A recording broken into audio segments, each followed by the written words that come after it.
Hello and welcome to the Sacral Circle, where we are healing sexual trauma collectively and lovingly. I'm your host, Janie Terrazas, and I'll be interviewing individuals from all walks of life who have had to face a sexual tragedy or abuse in one form or another and triumphed over their adversity. On every episode, a guest will deliver inspirational support, words of comfort, and empowering healing advice. They'll courageously share how their experiences impacted their lives and what led them to face and conquer the blockages that kept them from fully reconnecting to their inner power and divine sacredness. Be sure to subscribe to my podcast, The Sacral Circle. Just search Sacred Stories on iTunes. To learn more about my coaching and healing services, visit JanieTerrazas.com. I want to thank our listeners for joining us today on the Sacral Circle, the self-love haven where we leave judgment at the door. And today I'm very grateful to have the talented Mandy Lynn Lara. Mandy Lynn is a country girl from Bossier City, Louisiana, who has written short stories and poetry since she was knee-high to a grasshopper. However, she did not share her words publicly until joining Jazz Poets of San Antonio in June 2016. She believes God's plan for her life is to provoke raw human emotion and inspire others to do the same.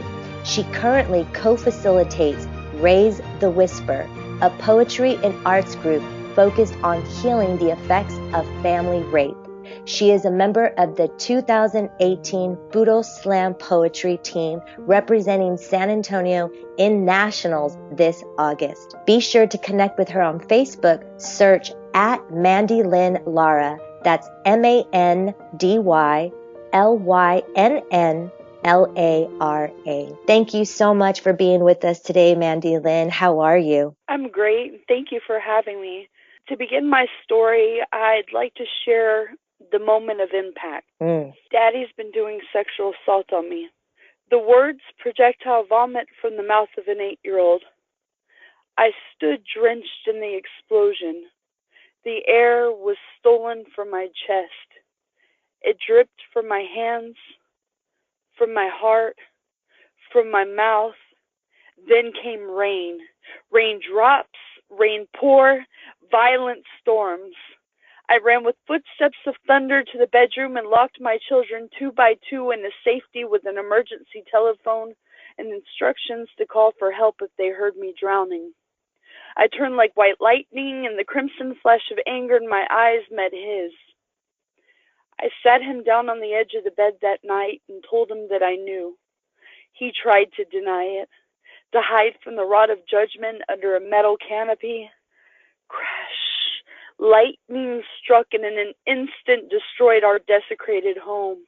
No refuge left for the man who sought refuge for himself, forsaking the little girl who wore the most innocent version of his face upon her.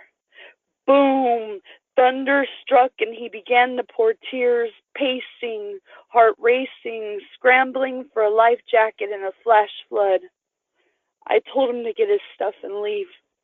I'm sorry, is all he could say, like it would save him from drowning. He held out his hand for a moment, hoping to be rescued, but it was futile. He finally tucked his hand back to his side and was swept away in the direction of his death. With him went my hopes, my dreams, my breath, my baby's innocent, all consumed in this violent undertow. I ushered myself into the ark that night, held my children tight, and prayed that the rapid waters would eventually lead us to higher ground.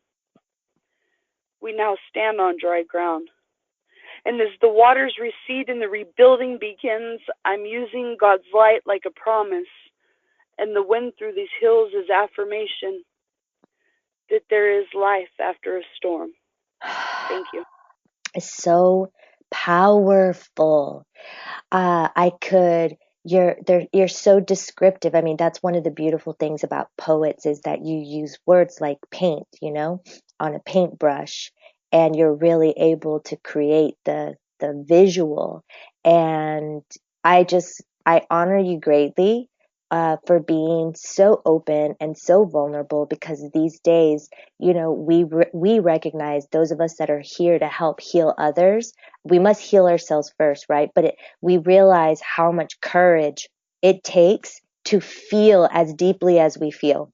So, and not only that, but to just be so transparent. And really, that's what the world needs right now, is transparency when it comes to our pain. Not so that we could just revel in it as victims, but how can we rise above the ashes and really become empowered by what took place, and how can we extend a hand to others. So I want to honor you and thank you greatly for all of the work that you've been doing, especially here in our city of San Antonio. And congratulations, by the way, I should have said that from the get-go, for your recent win, too. That's so awesome that you're going to get to go to nationals. Thank you very much. I appreciate that. So, this is a huge thing. Obviously, sexual trauma happens in a variety of ways, but when it comes to family incest and this type of thing going on within family units, it's on a whole nother level. And so there's so many different questions I have, but was this a one-time incident, or was this something that was recurring? So I will tell you, in the poem that I just referred to, the poem is about my child.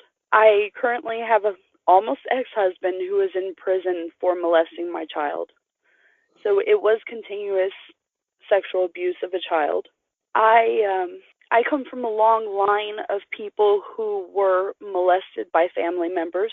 My mother told me stories from the time I was a child, in an effort to protect me. So she did a great job of educating me.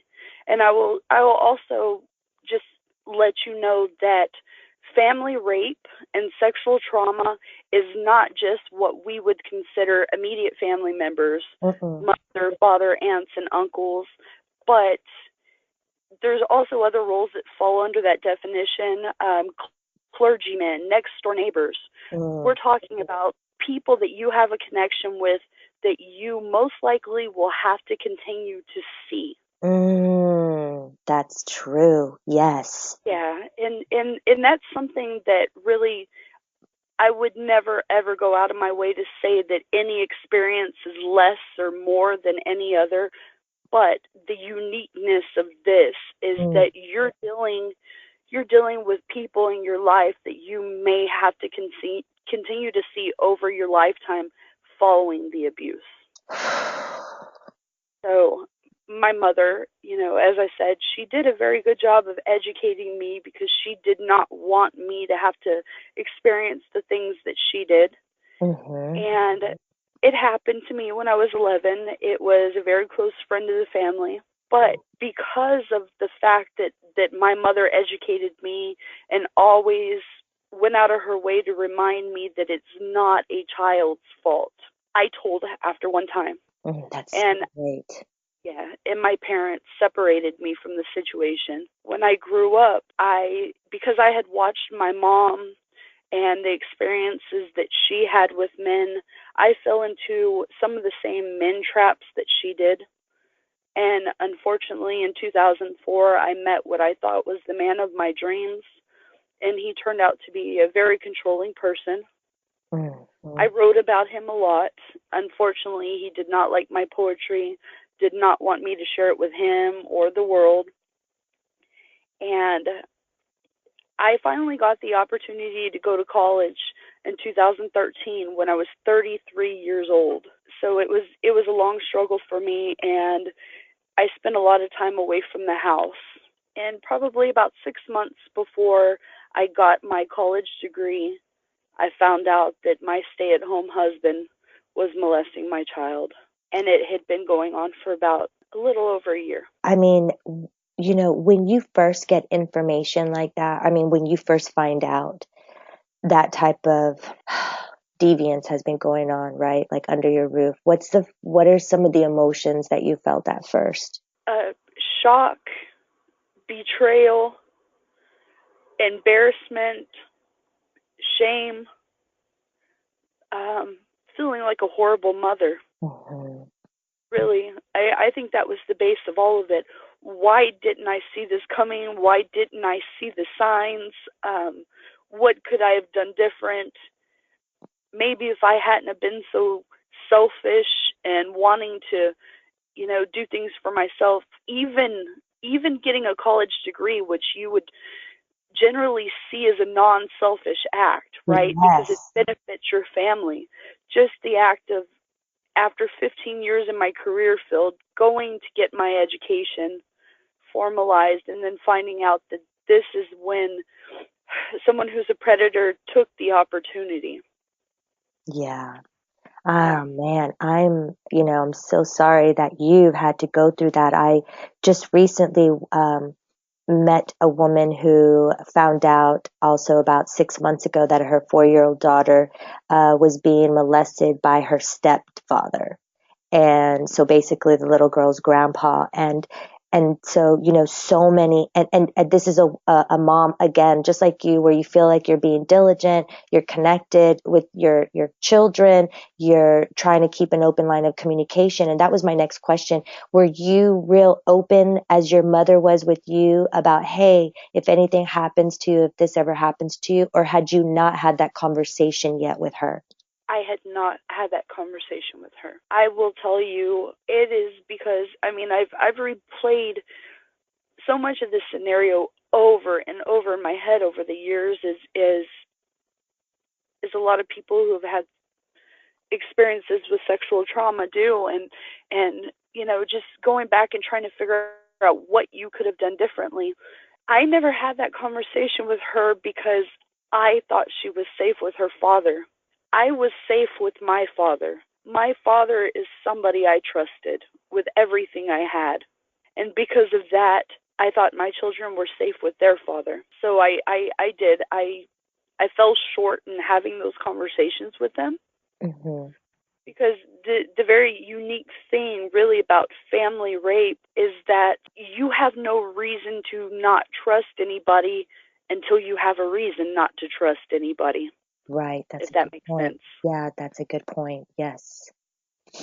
Yeah. I'm sorry. I was wondering, I think you mentioned your daughter's age, but how old was your daughter when this started? When this started, she was, I guess she had just turned 7 years old. And the very interesting thing is that when the night that I found out about it, I asked her, the first thing out of my mouth to my daughter was, you understand this is not your fault, right? I wanted to make sure that was very clear to her because I know from some of the experiences I had growing up and the experiences of a lot of people in my life, children carry that burden of thinking it was their fault, or, even if it's not their fault for the act, it's their fault for breaking up their family. And so just making that very clear to your child is I think of utmost importance. I think that's And great. she shook her head as if she understood. And so hopefully that message was very clear. And the next thing I asked her was if she had an idea of how long this had been going on. And for whatever reason, the magic number was 40. She said it happened about 40 times. Wow. And in this, through this process, this episode is going to be really important because we're talking about a facet, like the side of the mother, right? Like the one that, like it happened to you, but now it's happening to your daughter and all that comes along with it. So there's different healing for the child, and then there's also layers of healing for the mother. Have you both been going through that process since all of this was revealed? We, there's immediately after it happened, of course, I self-reported it to Child Protective Services. It took me several days to do this because I was afraid that I had done something wrong. I was afraid my children were going to be taken from me. Even though I kicked him out of the house immediately, I was just in this fear that it was going to be, my fault or something that would separate my children from me. So I got my mother down here from Louisiana to help me with my children while I went through this. And I called and self-reported to Child Protective Services. The police and CPS caseworker came out to see me. And we had a very young rookie police officer, and the first words out of his mouth were, "What took you so long to report this?" Like, I can't even imagine what you were feeling and thinking when that guy said that. And I know he did the best he could with what he knew. It's like you say, right? You don't know what you don't know, you don't know. And I understand where he was coming from, in the aspect that, he said, in the time that it took you to report, he could have hurt another child. I completely understand the fears that you would have as a mother, because you're like, wait a second. And so you're trying to get your bearings and you're trying to make sure that you do the right steps, and that you're prepared. And I think that's another thing that's great that we're talking about this, like, what are some of the first things that they should do? So here he is now, he's saying this to you. Obviously you're right. That's another thing. That's another reason why we want to try to report it as quickly as possible. So then from that point, what ends up going on? Yeah, I mean, but also understanding that the majority of people who are predators on family members are preying on people they have a connection with. The other thing that has been brought forth really is regarding how we've been teaching kids who to be careful and to be aware of, which is usually the stranger. It's like, be careful of strangers. Don't let a stranger touch you. Da, da, da, da, da, da.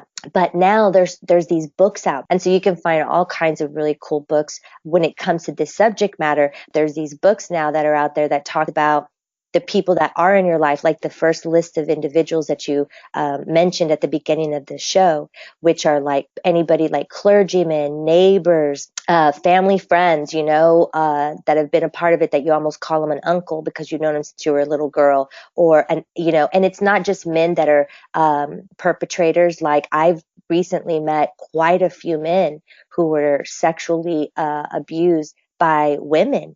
And some of them were their aunts. One of them was their babysitter, like a teenage babysitter when they were 8, and she was like 16, 17 years old. Like, and it just like blows my mind. And the thing is, I do believe that more men are committing this, probably more than women. But I do believe that there's a lot of men that are being abused. And because there's even more shame and humiliation around a man, they're even more shameful about coming and speaking out.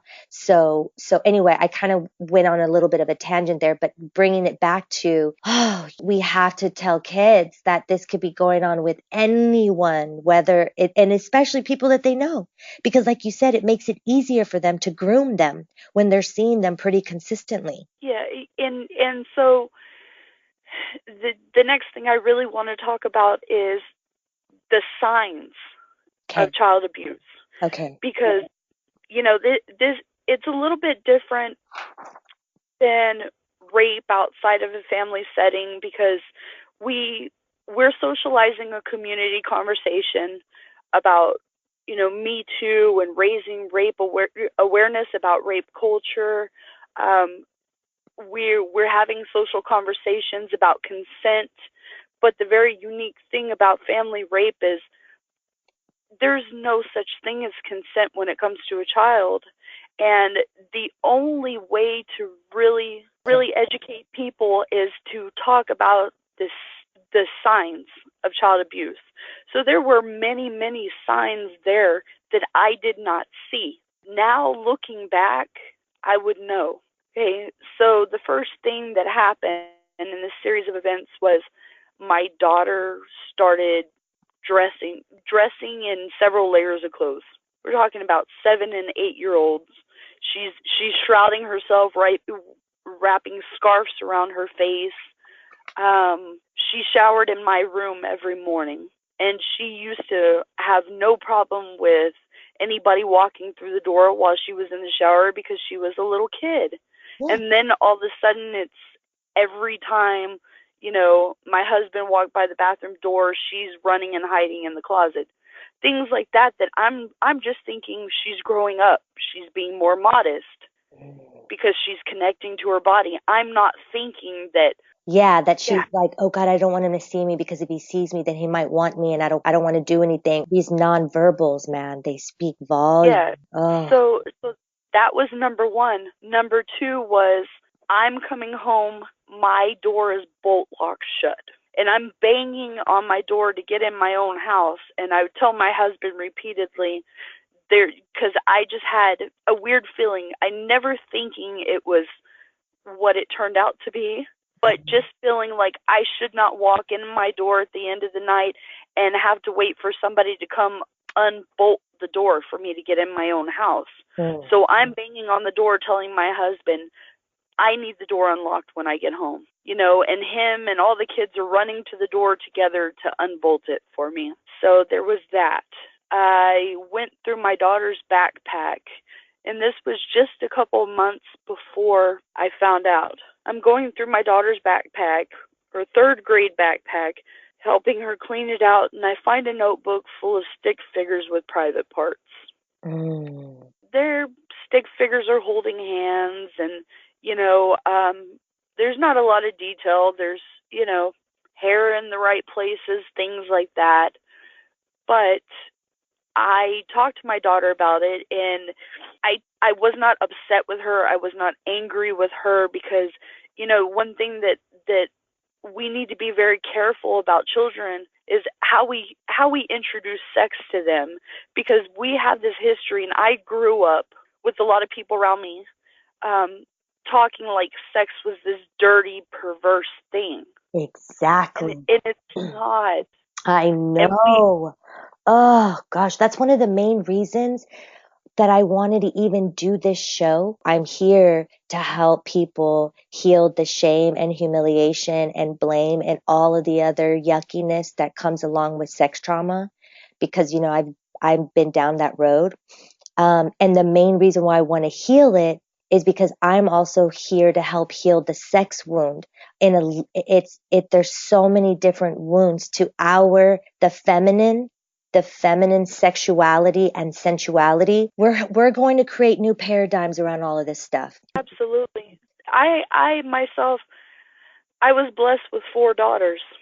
And so I am on a mission as my daughters grow up to make sure that they have healthy body images and healthy sex drives and healthy sex energy. Because, yeah, you're absolutely right. Feminine is so powerful. There's so much that has to be healed. We are, finding these sketches of naked bodies in my 8-year-old daughter's notebook. And I'm explaining to her that there's nothing wrong with her being curious about her body, and that if she has any questions, to please let me know. Let me help her answer questions she has. And she says she doesn't have any questions, and she begs me not to tell her father. Damn. Okay. And so, of course, my thought is she thinks she's going to get in trouble. Of course, that's what you would think. Oh, my goodness. And moms are always trying to protect their kids from getting it from their dads, Yeah, exactly. So my role as a mother is going, all right, sweetheart, you know what? You just throw these pictures away. We don't ever have to tell Daddy. This is between you and I. And her going, okay, thanks, Mom, hug and a kiss after a heart-to-heart talk. And that was that. And then came this night where it was the week of Thanksgiving 2013. My stepkids were visiting from Houston, so all of the kids were at home. Between the two of us, we have 5 kids that were in the home. My stepdaughter overheard a conversation between my little girl and her brother. She was on top of the bunk beds. They were underneath the bunk beds. And my daughter tells her brother, this is what Dad's been doing to me. So my stepdaughter pulled me aside and said, your daughter has something to tell you. And as soon as she said that to me, my heart sunk. Because I don't know why it was that was the first thing I thought. And that thought had never crossed my mind before. So I pulled my daughter to the side and I said, sweetheart, do you have something to tell me?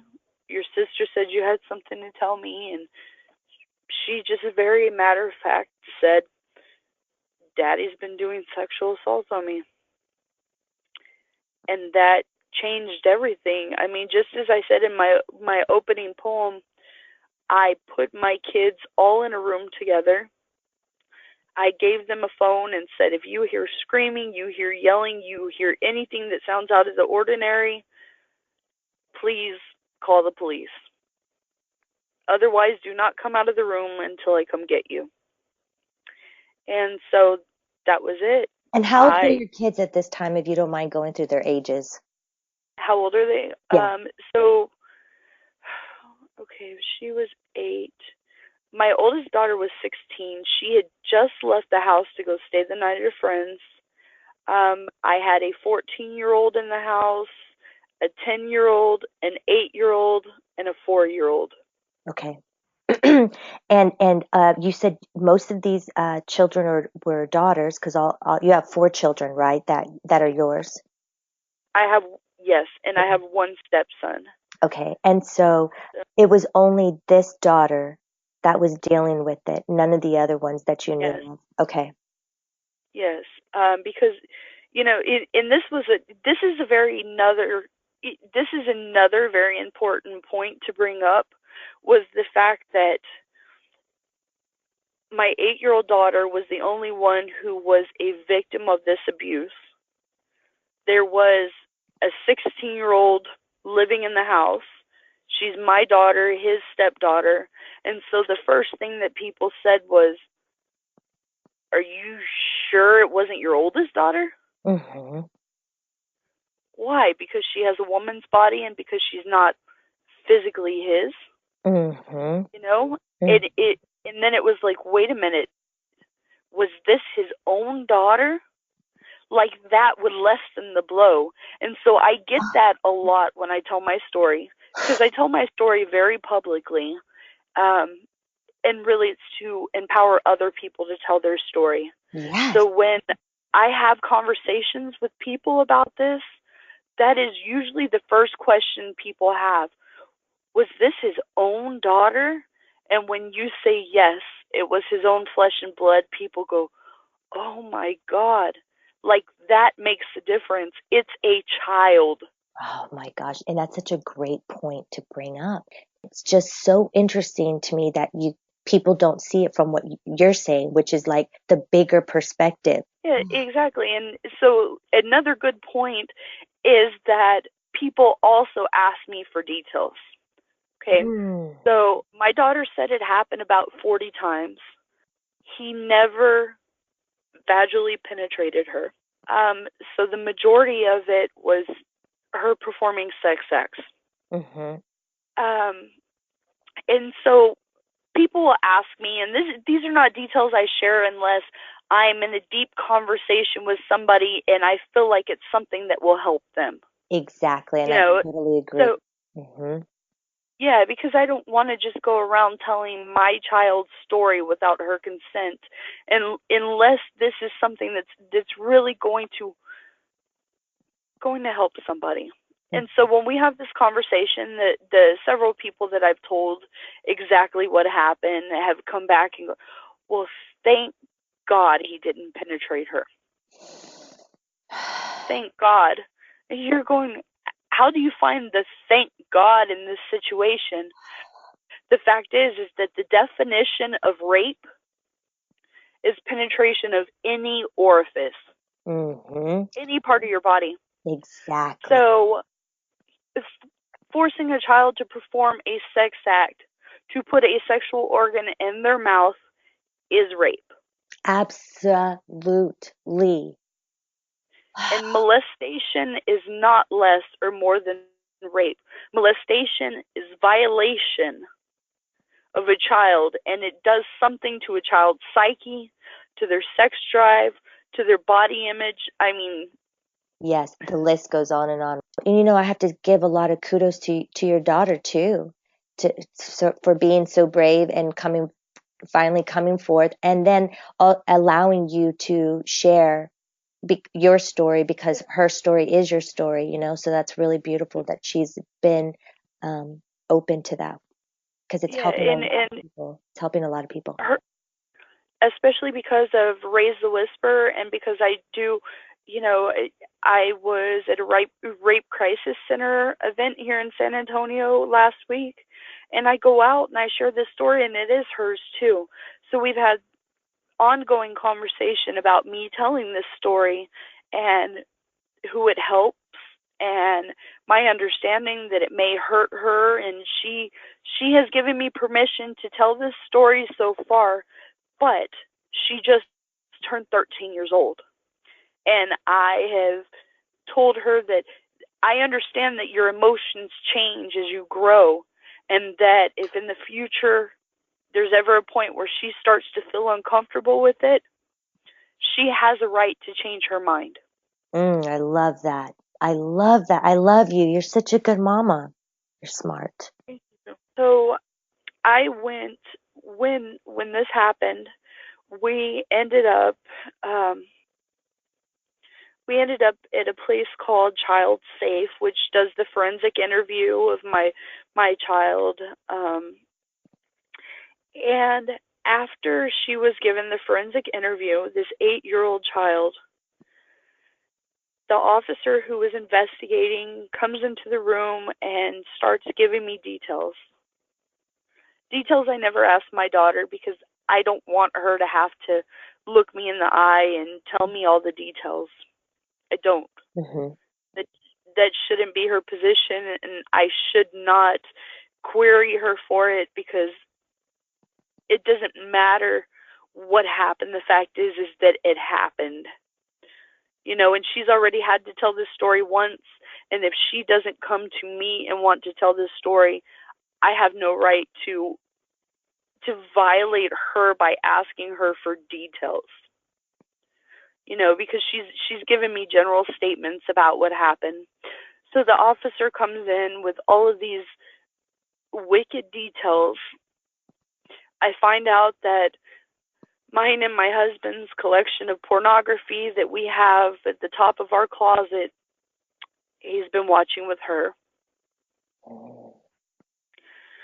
The tape he had over the camera on our computer was because he was watching pornography with her on the computer, and he was paranoid.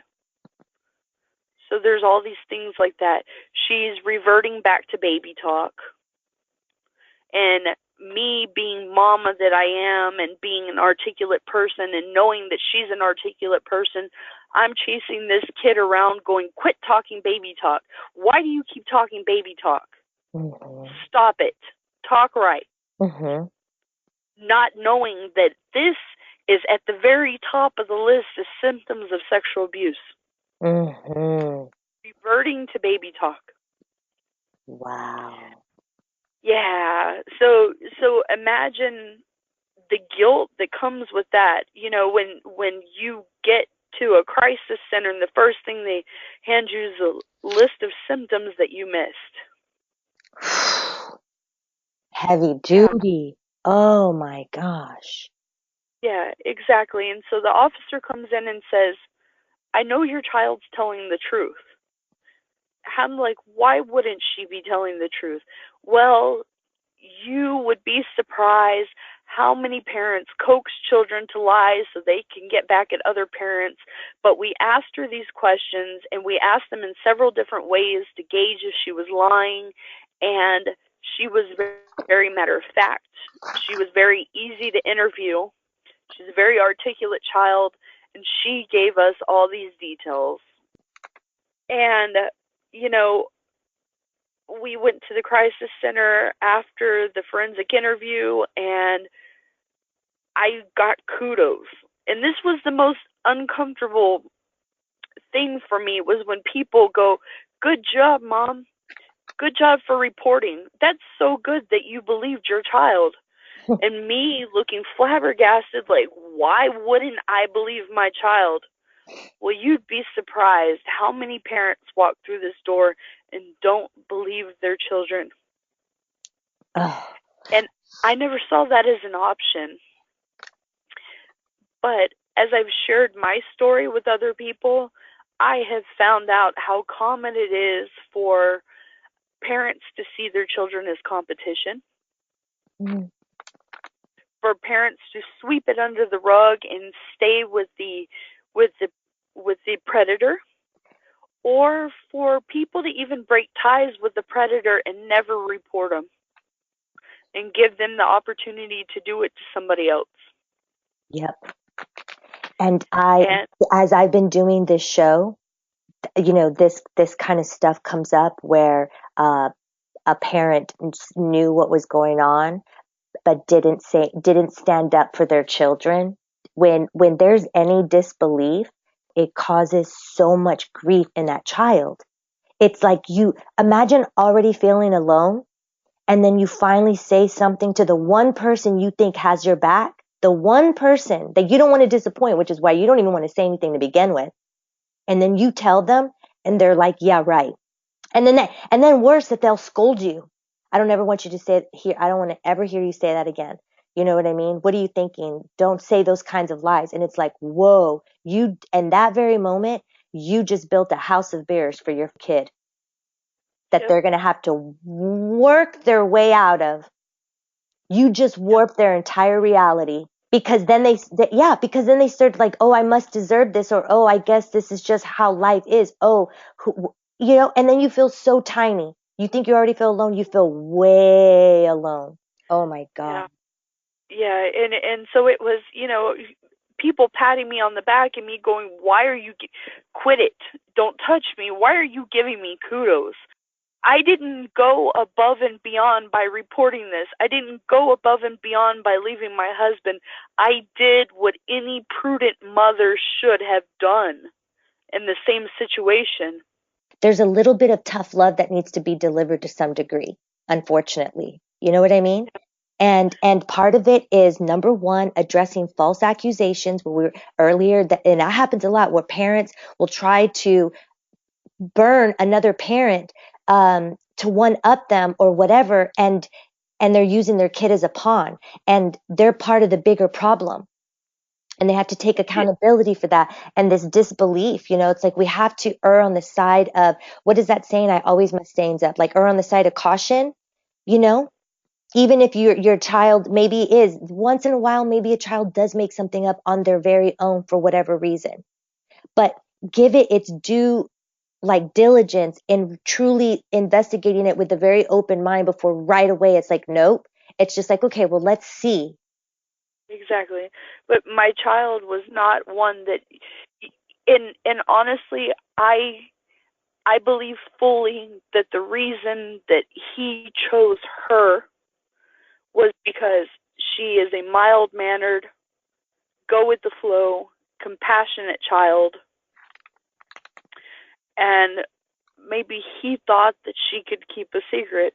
Because, just looking at her character, because when the night that I discovered this, I asked her, my third question to her was, sweetheart, why didn't you tell me?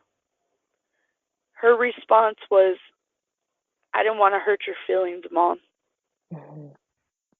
It wasn't somebody told me I better not tell, or I was going to be in physical danger. Nothing like that are pretty standard responses. It was, I didn't want to hurt your feelings. So through this whole thing, there was this child in the center of it that was worried about hurting her mom's feelings. And I will not say that it doesn't hurt me living without a husband, that I don't miss my husband, because I would be lying if I said that. Because still, we've been separated for 4.5 years now. We were separated 2 or 3 days before Thanksgiving. And it was the hardest Thanksgiving I ever dealt with. I miss the day-to-day routine of having my husband at home. I miss cuddling up next to somebody. I miss some of the good things about our relationship. But those things are not as important as my daughter's health and well-being and safety. Mm-hmm. And I had to make a decision that my daughter's life was more important than mine. Or not, I don't know how to rephrase that, but I know, yeah. but I understand what you mean by that. Like, I know that you value your worth and you value your life. And I know that deep down inside you understand, like, how every soul is equal in the eyes of God, let's say. But at the same time, what you're saying, it comes from that mama bear wiring, of like, look, if I have to jump in front of a bear or a car for you, I will. I commend you too for being honest about missing parts of that relationship, or missing him or missing having partnership, period. But that you're willing to put your daughter's health and her wellness first is, yeah, it's what all moms need to do, but they don't always have it in them to do it. Exactly. And I will say, as far as my relationship with my husband went, in the 10 years we had been together, there was periodic physical abuse, which this was the first physically abusive relationship I'd ever been in, but it was not something that was on a day-to-day basis. Okay, so there was like a imbalance. There was an unhealthy side to the partnership. Yeah.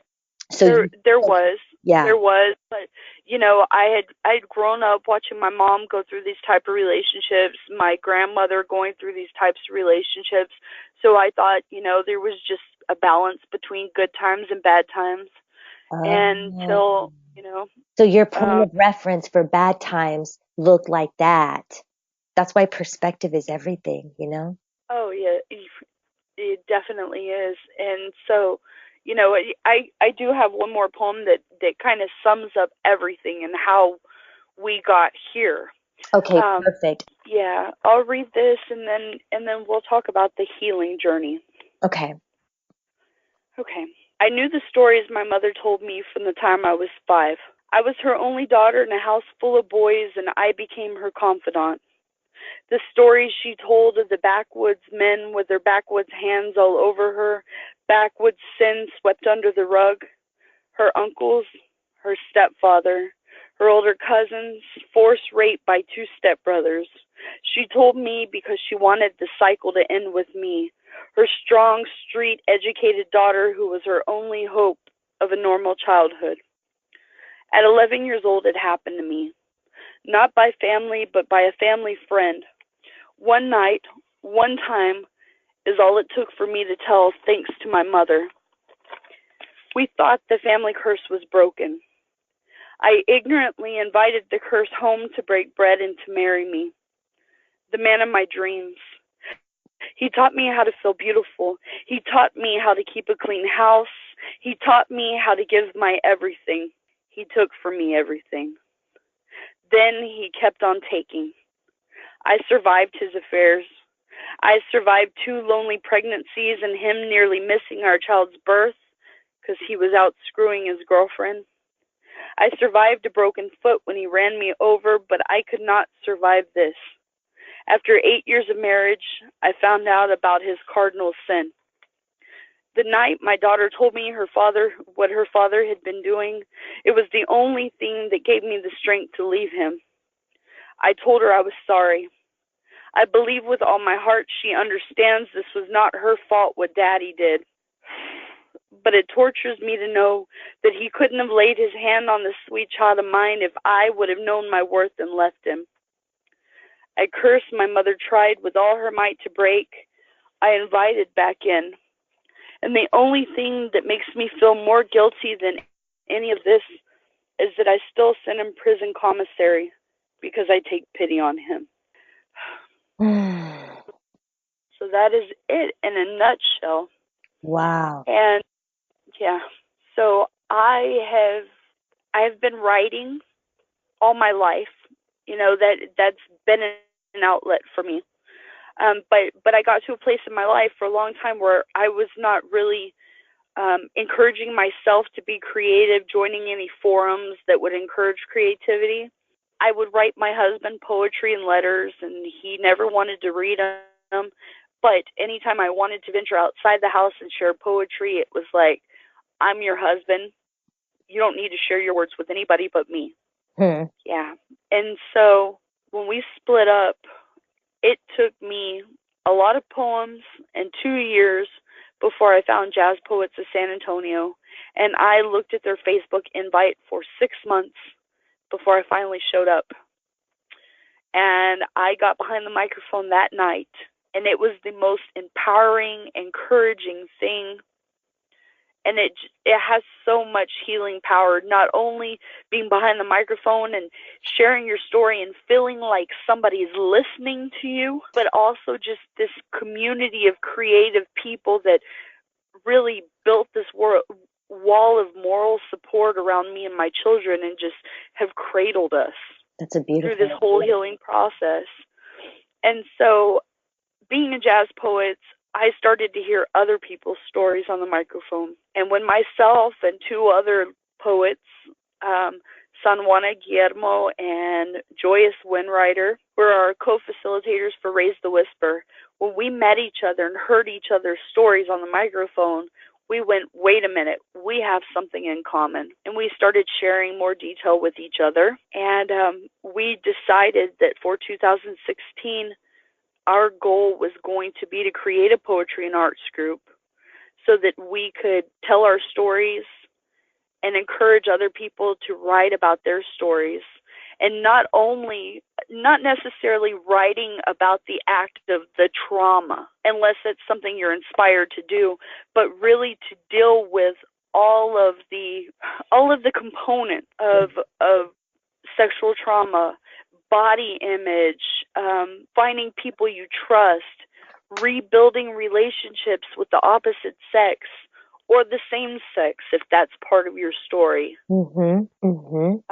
Spirituality, whether you worship the ground or God or whatever that is for you, whatever that source of love is for you, or source of creation, whatever word you feel comfortable using. Yes, absolutely. And the more I get out and tell my story, the more I have people approach me after shows and say, Mandy Lynn, I really connected to your story. This is my story.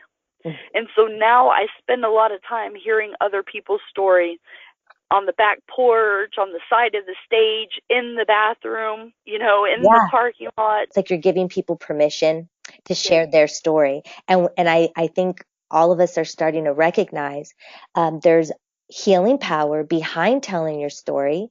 And we're creating a sisterhood /sisterhood brotherhood of sorts, so that all of us can start feeling comfortable going into those raw places of self and of our journey and sharing our pain, but from a place of how can we be of service to one another? How can I inspire you? How can I uplift you? How can I hold you? How can I hold space for you? And oftentimes it goes back to what you were saying before about when you're up there, you feel seen and you feel heard and you feel understood. And there's a level of safety that comes along with feeling those things. It's like you feel safe, you feel like you can breathe. Exactly. I love this.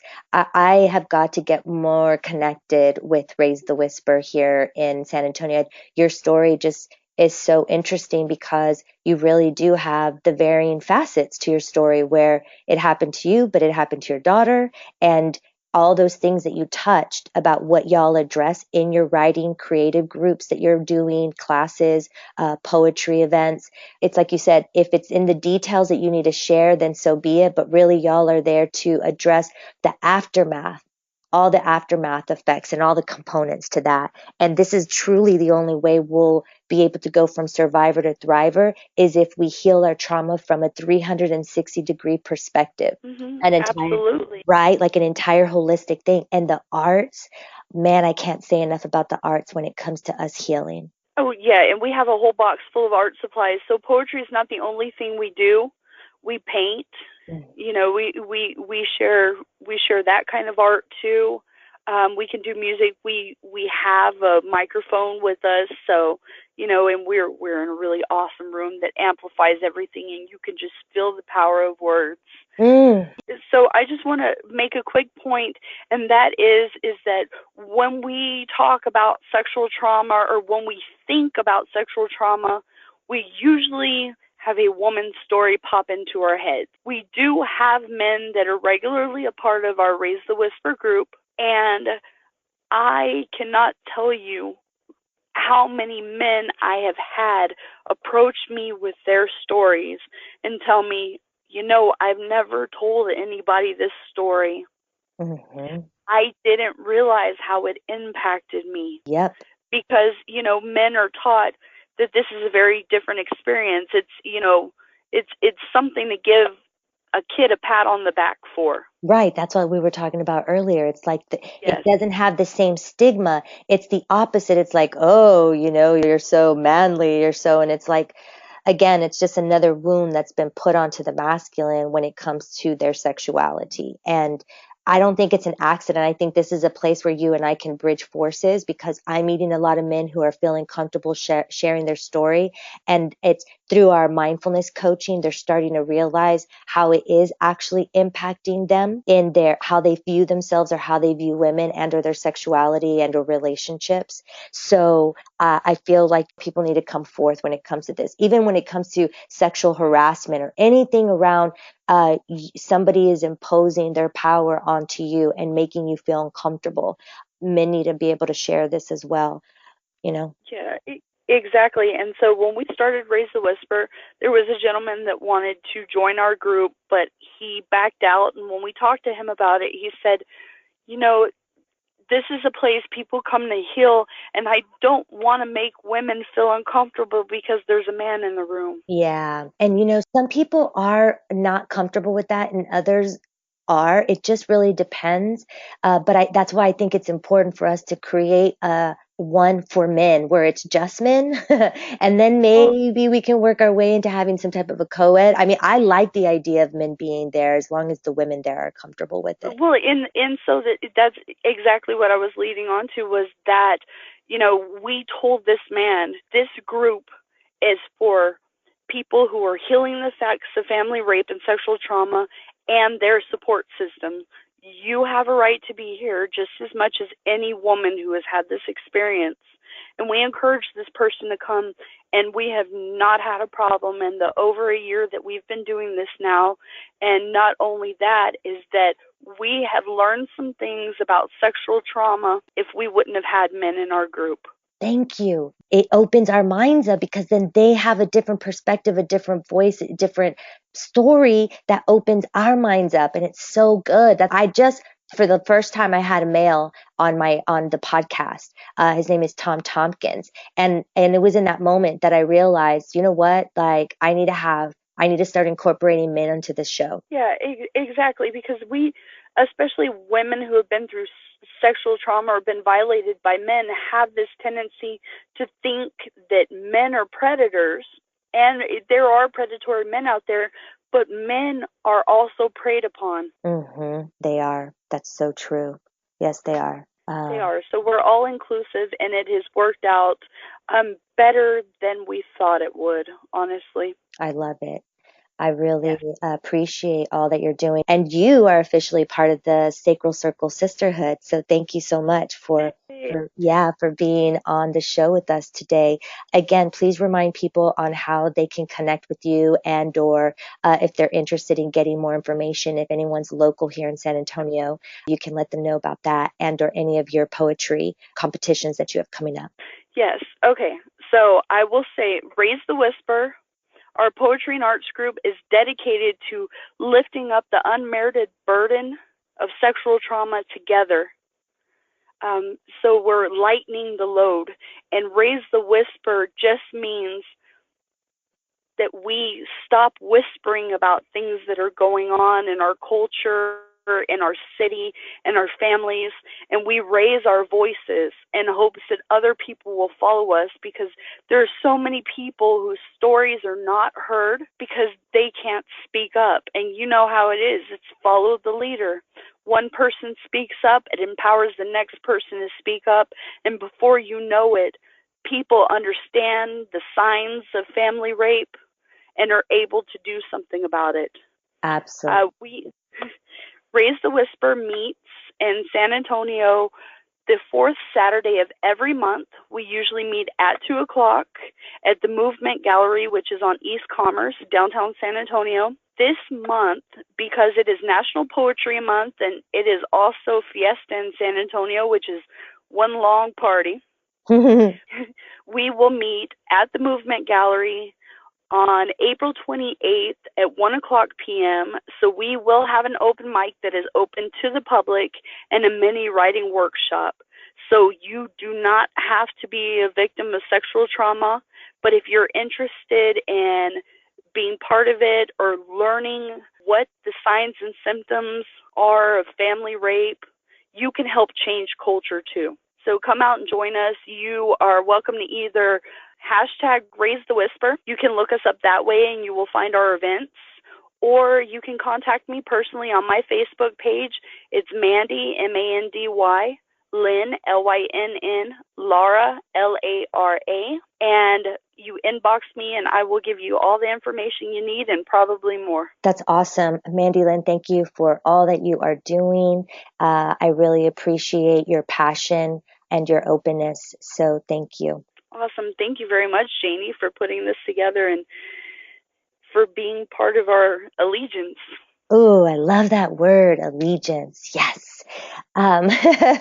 Definitely feels like a league of love is what's being built. And so I love the word allegiance. And thank you to our beautiful listeners for tuning in today. Be sure to subscribe to the Sacred Stories podcast on iTunes, where you'll find other impactful, inspiring shows. And connect with me via our social media pages. You'll find us at the Sacral Circle. Your shares and likes are greatly appreciated because they help spread the love. If you have any questions about my coaching and healing services, visit my website at JanieTerrazas.com. As we say goodbye, always remember to know your worth and continue to love and value yourself wholeheartedly. Peace be with you.